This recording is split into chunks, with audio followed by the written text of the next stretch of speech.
After the rattling wooden hobby horse and the juddering bone shaker, even worse, otherwise called the French velocipède, in a Coventry workshop there came a new breed, an invention of which we'd never seen the like. JK Starley's incredible safety bike. The basic principles of the sewing machine, a chain drive powered by feet, not steam, caused all other two-wheeled models to abort and cleared the way for revolutionary transport. Workshops mushroomed in Coventry town and throughout the Midlands till all around frames were welded, steel tubes grafted, wheels carefully built, components crafted. And soon all sorts of people found a way to buy a bike, saving up a few months' pay. Men and women, rich and poor, threw all distinctions to the floor. On jumping on this two-wheeled contraption, they opened the door to freer social interaction. Women, for the first time, claimed the right to cast off their skirts, heavy and tight, and wear trousers or rational dress, to be free and mobile like all the rest.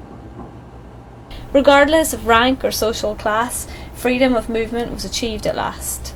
For urban workers, it took just a ride to discover the beauty of the countryside.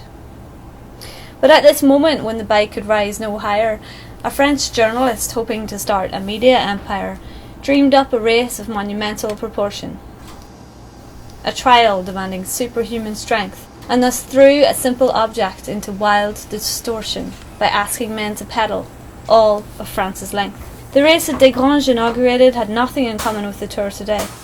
These men signed up to be flagellated by stages of up to 450k. They were on fixed gear, like all bikes at the time, with a low ratio on one side, so when they had to climb, they'd hop off and switch the wheel around, then change it back to go down. If a spoke snapped or they got a flat, no team car arrived with an identikit.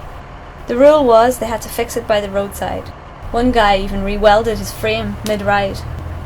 The Tour grew more and more epic year on year. Even after the derailleur, it stayed fixed gear. They battled the Alps and the Pyrenees for 30 days, brought France to its knees in admiration of the men who took up the fight to battle the mountains long into the night. In Roland Barthes' words, a myth was created. Cycling stopped being normal and became heroic, and all around the world the myth was propagated. Cyclists were strong and brave and stoic.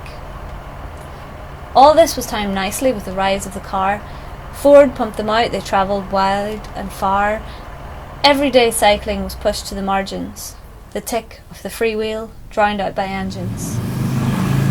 Perhaps it takes more than a media stunt to explain why cycling is now defunct, to justify the aggression, the sarcastic wave, the car driver's heckles of, "Wow, you're brave." But today, when you jump on your bike, let the others cough and splutter all that they like. Remember that cycling is the real transport solution, and each turn of the pedals is a revolution.